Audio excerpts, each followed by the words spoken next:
Jessica लाल murder case. पृष्ठभूमि: Jessica लाल एक भारतीय मॉडल और रेस्तरां संचालक थीं, जो दिल्ली में काम करती थी। 29 अप्रैल 1999 की रात को जेसिका की हत्या हुई थी। यह मामला भारत में न्याय व्यवस्था और कानून प्रवर्तन एजेंसियों की कार्यप्रणाली पर गंभीर सवाल उठाने वाला था।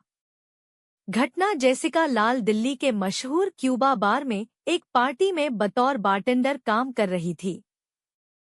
पार्टी के दौरान मनु शर्मा नामक एक व्यक्ति, जो हरियाणा के एक प्रभावशाली राजनेता विनोद शर्मा का बेटा था, ने जेसिका से शराब मांगी। चूंकि बार बंद हो चुका था और शराब नहीं परोसी जा रही थी, जेसिका ने उसे शराब देने से मना कर दिया। इस पर मनु शर्मा ने गुस्से में आकर अपनी पिस्तौल निकाली और जेसिका पर गोली चला दी। गोली जेसिका के सिर में लगी और उसी समय उनकी मौत हो गई। जांच और मुकदमा: हत्या के तुरंत बाद मनु शर्मा मौके से फरार हो गया। मामले की जांच दिल्ली पुलिस द्वारा की गई।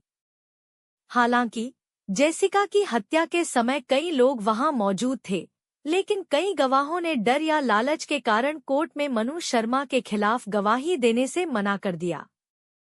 ट्रायल और फैसला: 2006 में इस मामले में ट्रायल के दौरान मनु शर्मा को दिल्ली की निचली अदालत ने सबूतों के अभाव में बरी कर दिया। इस फैसले से देश भर में आक्रोश फैल गया। मीडिया और जनता के भारी दबाव के बाद दिल्ली हाई कोर्ट ने इस मामले को संज्ञान में लिया और पुनः जांच करवाई। हाई कोर्ट ने दोबारा गवाहों के बयान और सबूतों का अध्ययन किया। आखिरी फैसला: 18 दिसंबर 2006 को दिल्ली हाई कोर्ट ने मनु शर्मा को दोषी ठहराया और उसे उम्रकैद की सजा सुनाई। इस मामले में हाई कोर्ट ने पाया कि निचली अदालत ने गलत तरीके से मनु शर्मा को बरी किया था और सबूतों की अनदेखी की गई थी।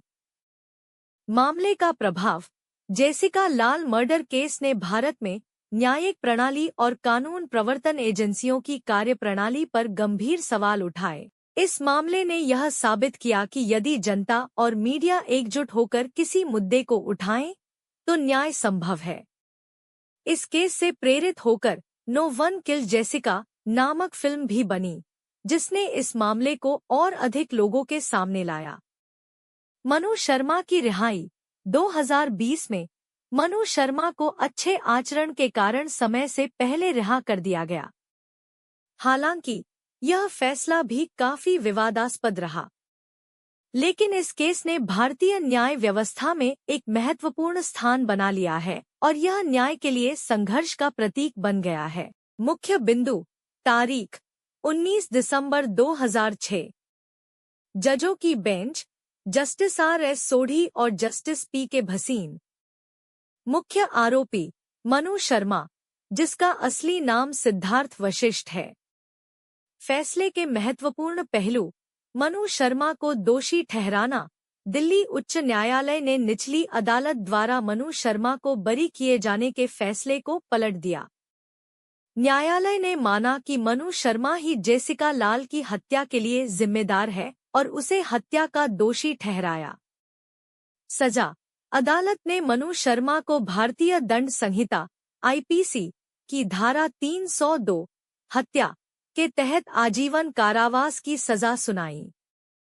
साथ ही उस पर धारा 201 साक्ष्य मिटाने का प्रयास के तहत भी दोषी ठहराया गया और उसे सजा सुनाई गई। अन्य आरोपी: विकास यादव, जो एक अन्य राजनीतिक परिवार से संबंधित था, और अमरदीप सिंह गिल, जो उस समय मनु शर्मा के साथ था, को भी न्यायालय ने साक्ष्य मिटाने के अपराध में दोषी पाया और उन्हें 4 साल की सजा सुनाई। मीडिया और जनसंपर्क का प्रभाव: इस फैसले के पीछे मीडिया और जनता द्वारा बनाए गए दबाव। घटना का विवरण: हत्या की रात: 14 साल की आरुषि तलवार, जो कक्षा 9वीं की छात्रा थी, 15 मई 2008 की रात को अपने घर में मृत पाई गई। वह नोएडा में अपने माता पिता डॉक्टर राजेश और डॉक्टर नुपुर तलवार के साथ रहती थी। वह अपने बेडरूम में मृत पाई गई और उसके गले पर गहरे घाव थे जो किसी धारदार हथियार से किए गए थे। हिमराज का लापता होना। आरुषि के परिवार के घर में काम करने वाला घरेलू नौकर हेमराज हत्या के बाद गायब हो गया था। पहले तो पुलिस को संदेह हुआ कि हेमराज ही मुख्य संदिग्ध हो सकता है और वह फरार हो गया है। लेकिन अगले ही दिन 17 मई को घर की छत पर हेमराज का शव भी मिला, जो कि पहले अनदेखा कर दिया गया था। उसके भी गले पर उसी प्रकार के घाव थे जैसे आरुषि के थे। जांच और संदेह। शुरुआत में पुलिस ने कई दिशाओं में जांच की, लेकिन कोई ठोस सुराग नहीं मिला। पुलिस ने आरुषि के माता-पिता राजेश और नुपुर तलवार पर शक किया। कुछ मीडिया रिपोर्ट्स में कहा गया कि यह एक ऑनर किलिंग हो सकती है, जबकि कुछ ने इसे अवैध संबंधों से जुड़ा मामला बताया। सीबीआई की जांच। प्रारंभिक जांच में पुलिस की भूमिका की कड़ी आलोचना के बाद मामला सीबीआई को सौंपा गया। सीबीआई ने इस मामले में कई थ्योरीज को जांचा।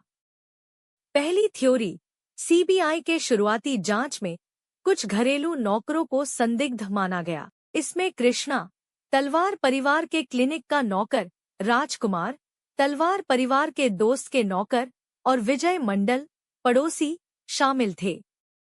लेकिन सबूतों के अभाव में इन्हें बाद में छोड़ दिया गया।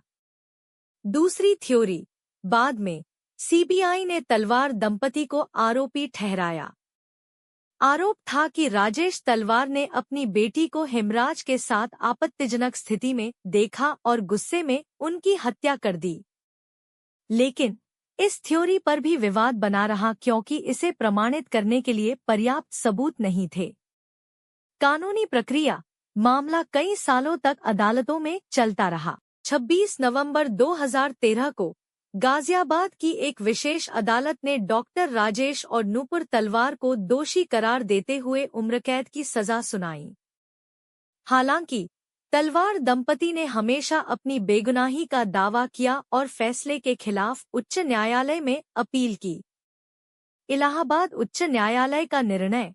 12 अक्टूबर 2017 को इलाहाबाद उच्च न्यायालय ने सबूतों की कमी और जांच में खामियों के आधार पर तलवार दंपति को बरी कर दिया। अदालत ने माना कि पुलिस और सीबीआई द्वारा प्रस्तुत साक्ष्य तलवार दंपति की दोष सिद्धि के लिए पर्याप्त नहीं थे। निष्कर्ष।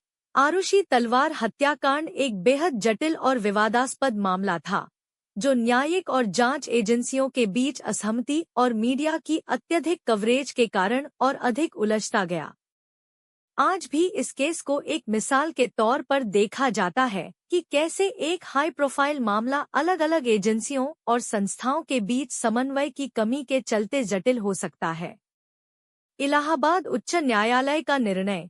इलाहाबाद उच्च न्यायालय का निर्णय आरुषि तलवार हत्याकांड के मामले में 12 अक्टूबर 2017 को आया था। यह निर्णय राजेश और नुपुर तलवार की अपील के बाद दिया गया, जिन्होंने गाजियाबाद की सीबीआई विशेष अदालत द्वारा 2013 में उन्हें दोषी ठहराए जाने और उम्रकैद की सजा सुनाए जाने को चुनौती दी थी। निर्णय के मुख्य बिंदु। सबूतों की कमी। उच्च न्यायालय ने पाया कि सीबीआई द्वारा पेश किए गए सबूत राजेश और नुपुर तलवार की दोष सिद्धि के लिए पर्याप्त नहीं थे। अदालत ने कहा कि कई सबूतों की पुष्टि नहीं हो पाई और कई तथ्यों में विरोधाभास था।